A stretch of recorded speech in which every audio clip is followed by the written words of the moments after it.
What's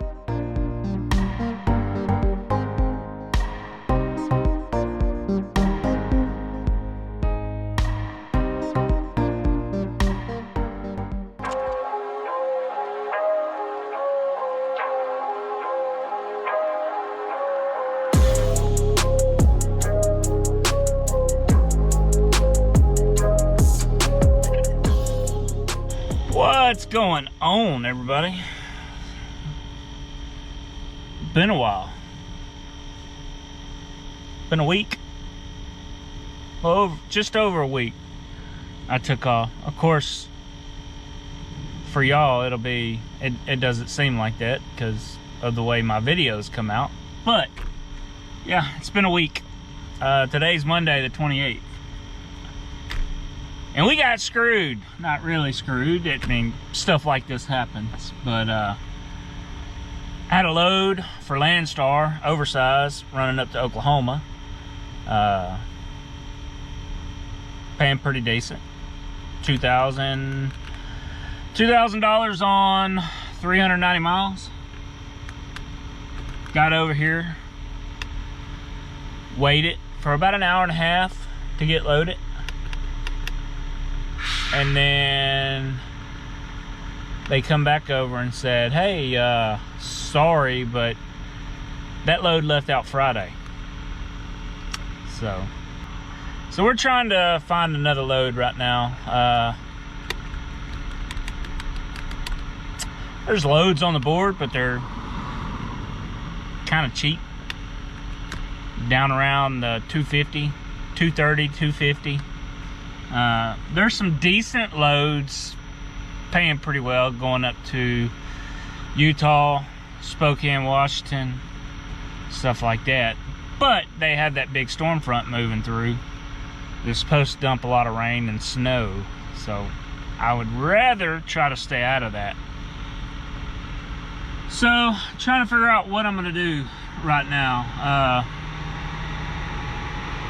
I'm debating on sitting here in Houston and coming out of here tomorrow morning,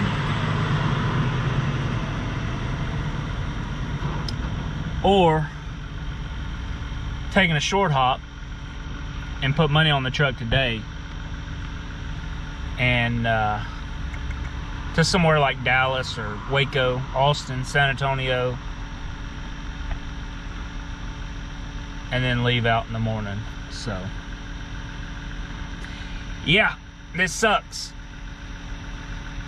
Problem is, I have paid for my Texas and Oklahoma permit already.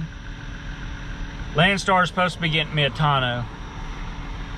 Hasn't said how much yet. Said they'll give me the rate con here shortly.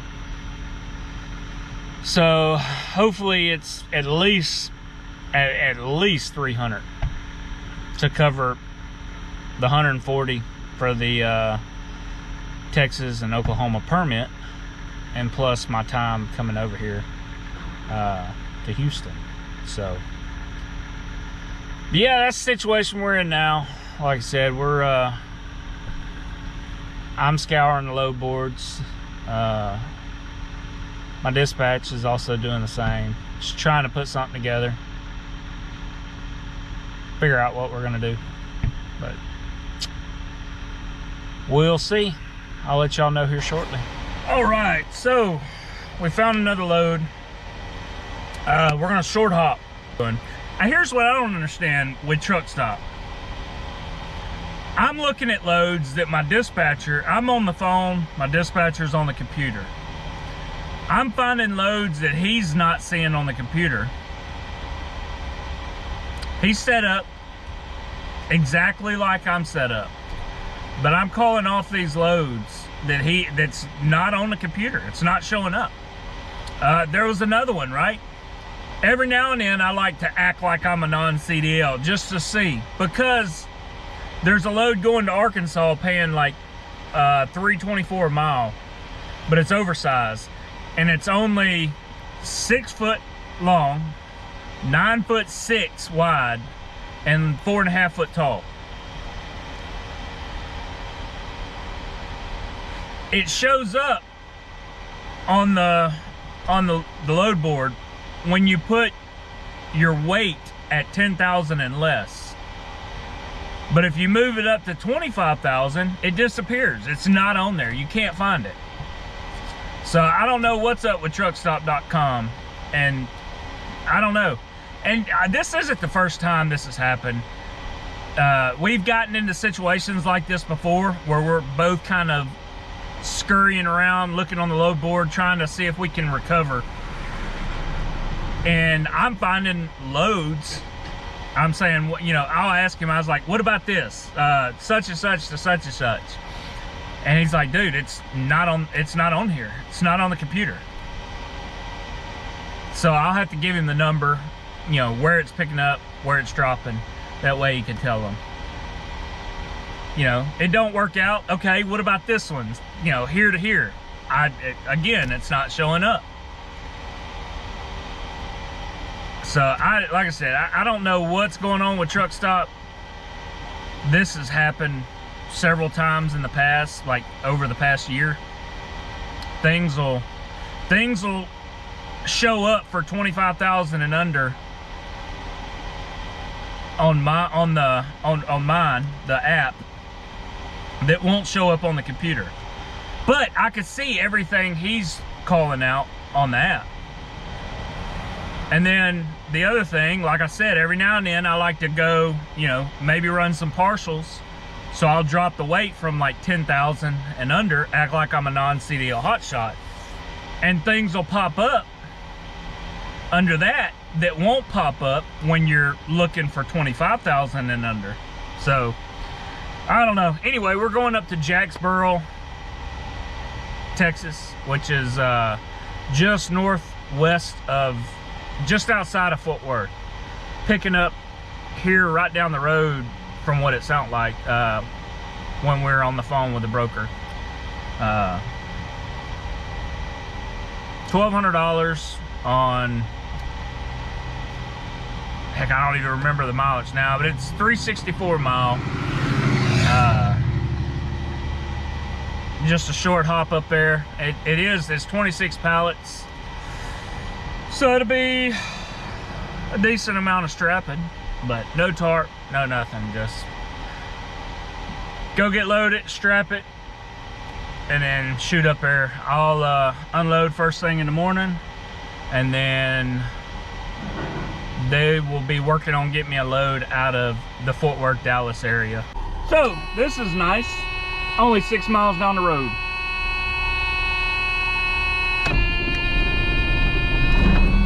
Get this bad boy started up.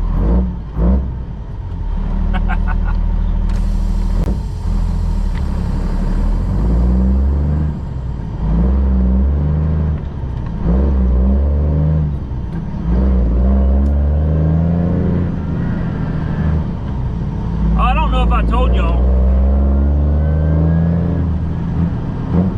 Come on.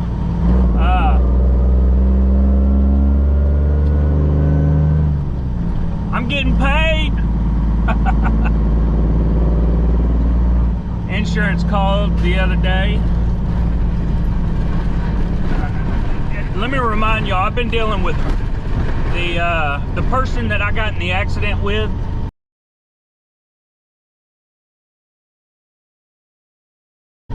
Instead of going through my insurance, which was Progressive at the time, I went through their insurance.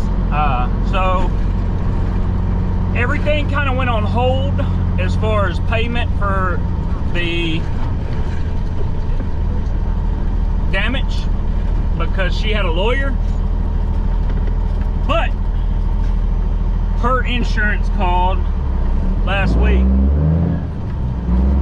and said that they are getting the check in the mail for the full price of the damages, which is,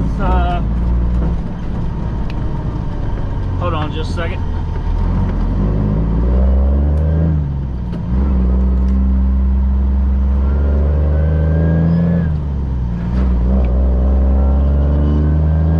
Which is $14,405.93, I believe.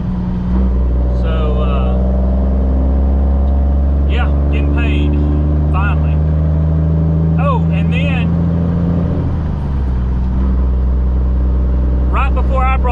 subject up. She brought the subject up of, she said, what about payment for lost revenue?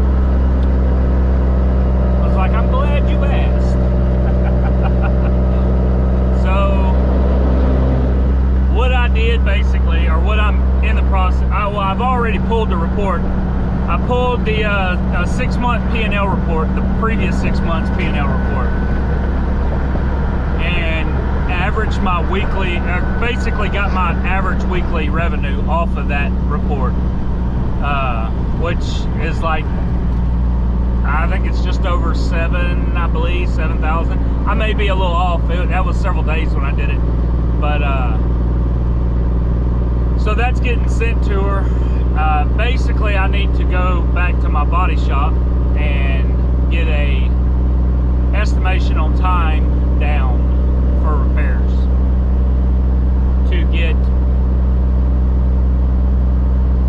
lost revenue paid. So, which is good, very nice. I'm happy with that. I asked her, and I've talked with Progressive too. I asked about the lawsuit. You know, that I say with me, but really it's with Progressive, right? Have y'all heard anything else out of it? No one's heard anything. The Progressive has already denied her claim. Said, you know, we are not paying it. You were at fault. They've tried getting a hold of her lawyer. No one's had success. Even her insurance company, I asked them, I was like, I don't know if you can talk about it, but have you heard anything out of her lawyer? And she said the same thing. She said, no, we haven't been able to contact them or get a hold of them. So, and she said the same thing that Progressive told me. She said, but you know, really, I don't think you have anything to worry about, because with the video, you can clearly see who's at fault. And she told me what the law was in Arkansas. I don't remember what exactly she called it, but basically, you know, the lady would have to prove that I'm more than 50% at fault to be able to win anything. That makes me feel good. It makes me feel good that they're paying out, because her insurance is accepting fault on her behalf, right, to pay out the claim. So, yeah, I'm happy. Now we can finally get ODB. If y'all don't know what ODB stands for, it's old dirty bastard. That's what I call this truck, ODB. Treat her like shit. She'll keep going for me, I guess, you know. Before, I treated her real nice, you know, rubbed on her every now and then, gave her some loving, and it was nothing but issues. Now that I treat her like shit, I don't have any issues out of her. So we made it, and I know what we're hauling. Spent almost 19 years dealing with these. It is the perforating casing.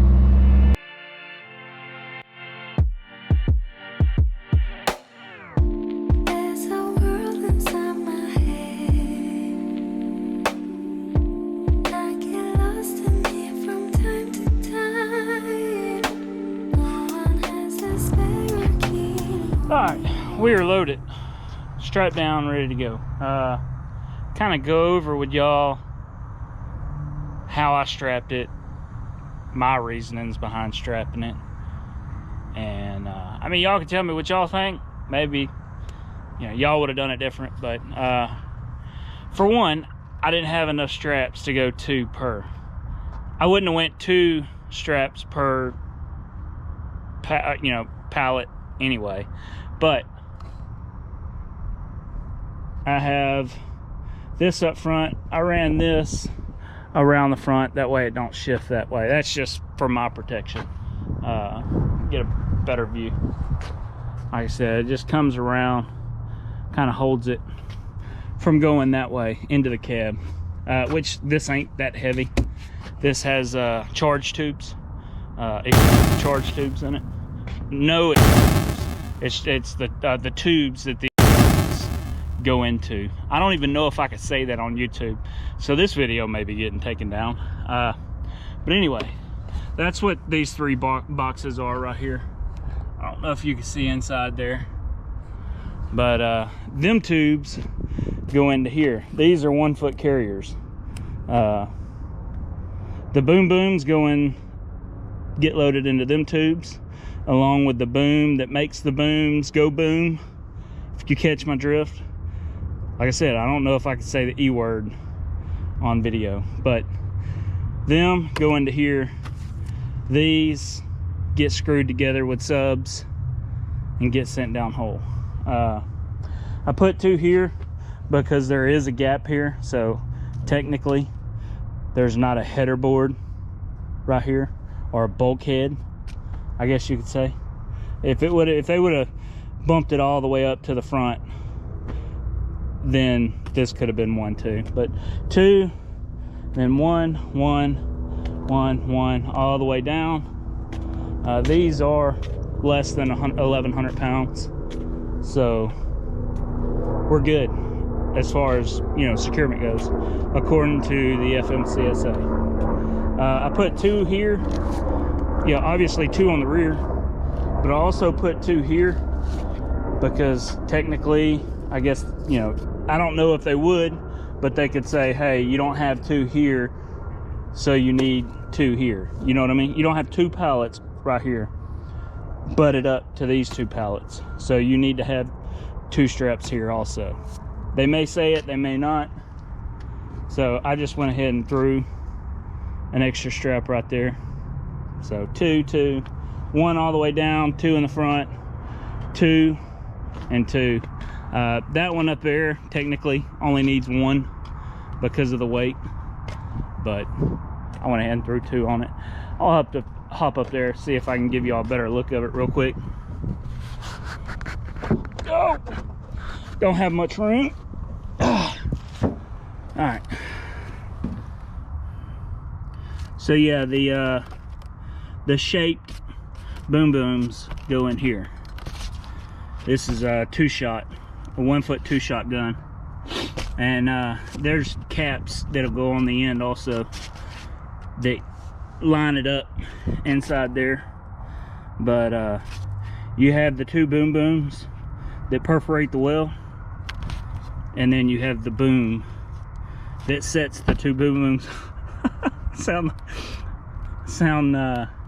like a Riri saying boom booms, but like I said, I don't know if you can say the E word on YouTube. Time to get on the road. We will be sitting in Jacksboro this evening, so I'll let y'all hear later.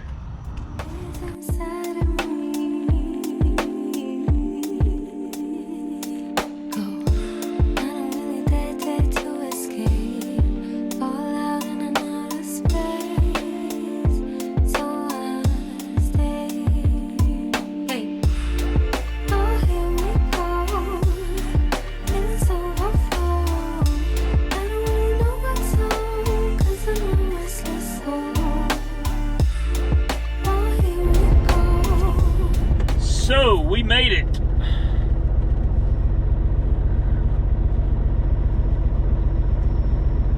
Get a little light so you can see my eyes. Anyway, we made it. It's a little late, not too late, a little late, but not too late. Anyway, the bill showed me going to Jacksboro Supply Company, but the address here is for Reach Wireline, which is a wireline company that I've heard of before. Never really worked with them while I was in the oil field, but I've known about them for forever. I I didn't know about this yard way up here. But yeah, we'll be delivering in the morning. Thought about going out there and unstrapping, but I think I'm gonna crawl back into bed, catch some Z's. I don't know where to go, yeah, I'm a homeless soul.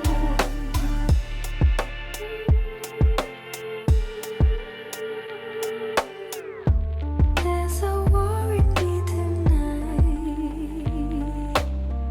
I try to stop it by escaping it. This game has lost its fun when we out. And that concludes this one.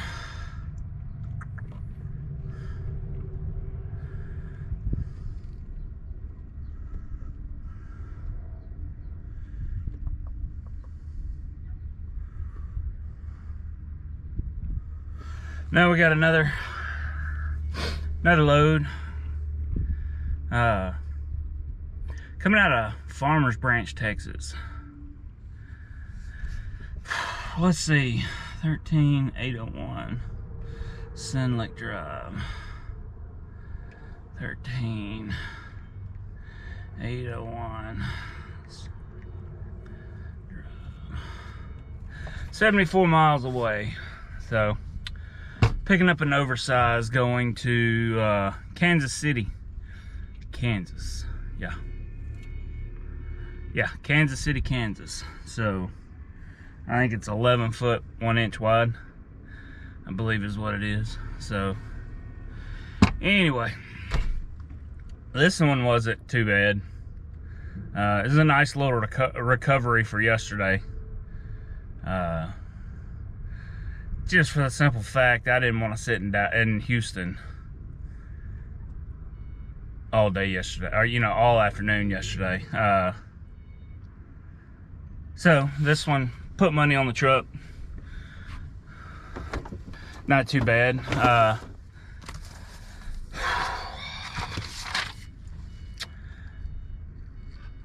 All in all miles from my house to Houston to here was 603 miles at 1550. That puts me at 257 a mile. Yeah, it's like I said, it's not bad. The 1550 put me over what my daily goals are. So if you're looking loaded miles for just this, was 448 a mile. So this one's done. Time to get over to Farmers Branch and get that one picked up. I guess we'll conclude the video here. Appreciate all y'all. We'll holler at y'all later. Stay safe.